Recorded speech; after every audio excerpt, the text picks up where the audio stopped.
মনে রাখবেন, ধন সম্পদ আপনাকে আল্লাহ খুব পছন্দ করেছে সেই জন্য দিয়েছে এমন কথা ভাববেন না। পয়সাওয়ালাদেরকে বলছি, ধনীদেরকে বলছি, সুখী আর্থিক দিক থেকে যারা সচ্ছল তাদেরকে বলছি, অধিকাংশ মুসলিম ভাইরাকে দেখি যখন দুটা পয়সা হয় তখন এমন গল্প ঝাড়ে বুঝেন তো, এমন বন্ধু মহলে আর আত্মীয় স্বজনে বড় বড় ডায়লগ ঝাড়ে কি যে আমাকে আল্লাহ আমার উপর খুব সন্তুষ্ট, আল্লাহ আমার উপর খুব খুশি রয়েছে, দেখেন না আমার অভাব নেই, যেখানে হাত দিয়ে ওইখানেই লাভ, যেখানে হাত দিয়ে ওইখানেই লাভ, আর যেদিকে সেদিকে পয়সা আর পয়সা, আমার সুখের শেষ নেই।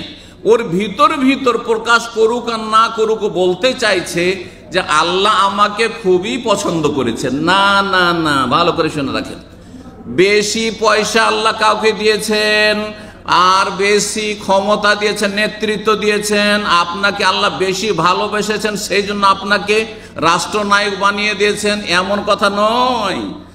আপনাকে আল্লাহ বেশি পছন্দ করেছেন সেই জন্য আপনাকে এমএলএ এমপি বানিয়ে দিয়েছেন, অথবা আপনাকে চেয়ারম্যান বানিয়ে দিয়েছেন, আপনাকে ধনকুব বানিয়ে দিয়েছেন, আপনার জন্য ব্যবসা বাণিজ্যের রাস্তা খুলে গেছে, সৌদি আরবে এসে আপনি ইনভেস্টার হয়ে যেতে বলে 700 টাকা বেতন থেকে এখন ইনভেস্টার। এটাতে কখনো ভাবিয়েন না যে আল্লাহ খুব খুশি আছে আপনার ওপর, এটা আপনার আরেকটা ধোঁকা, আর এক প্রতারণায় আছেন। বরং কোরআনে আল্লাহ রাব্বুল ইরশাদ করছেন ধন সম্পদ বড় ফিতনা, কিন্তু এক ঝামেলা। ফিতনা মানে কি?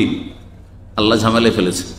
এই ঝামেলা থেকে মুক্তি লাভ করতে পারেন তো ভাগ্যবান, আর এই ঝামেলায় যদি ফেঁসে যান তো মহাবিপদ কিন্তু। জি, ভালো করে মনে রাখবেন।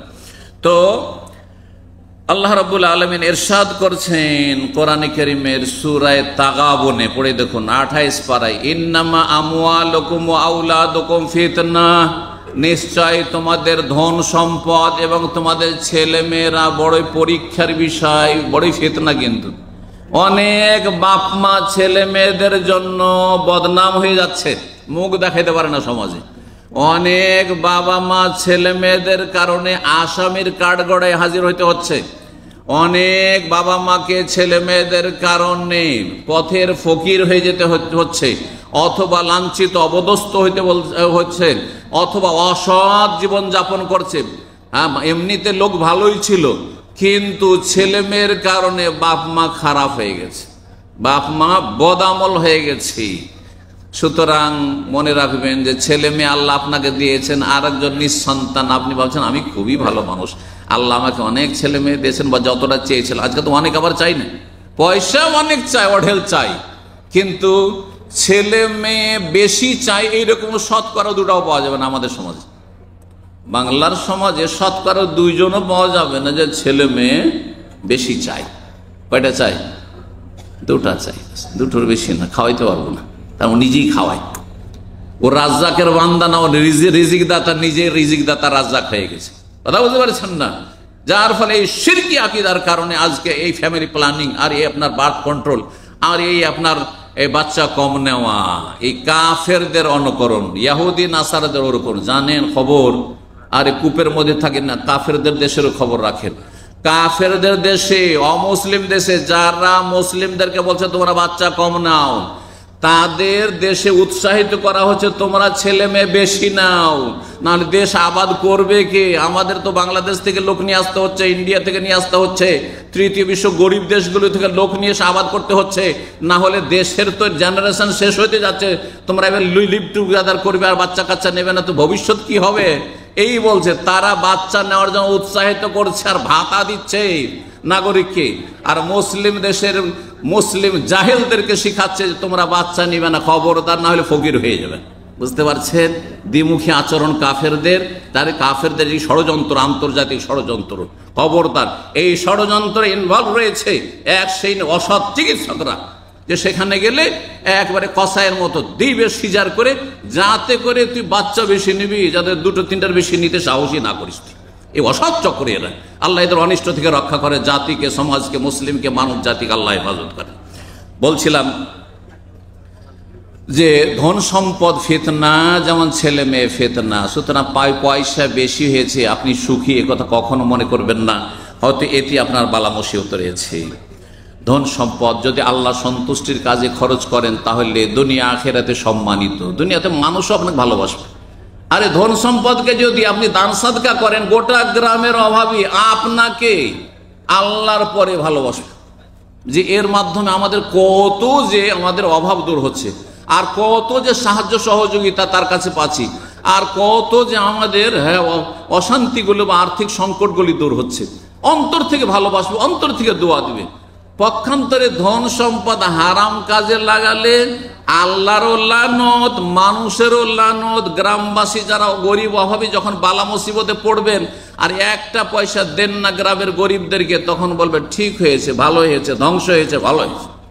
কথা বোঝা গেছে না?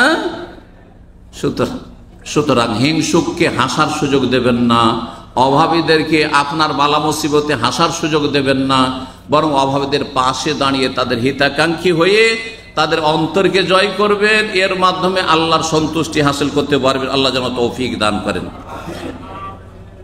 মানুষ যদি আল্লাহর সন্তুষ্টির জন্য নেকির কাজে ধন সম্পদ ব্যয় না করে গুনহার কাজে করে, গুনহার কাজে করা মানে আপনি আল্লাহর নিয়ামত পয়সা দিয়ে আপনি হারাম কাজ করছেন। আপনি পয়সা আছে, একেবারে গিয়ে বসলেন আপনি ভিআইপি হোটেলে, যেখানে আপনার 20 টাকার একটা খাবার যথেষ্ট একজন মানুষের জন্য, সেখানে একজন 100 রিয়াল করে খরচ করে খাচ্ছেন।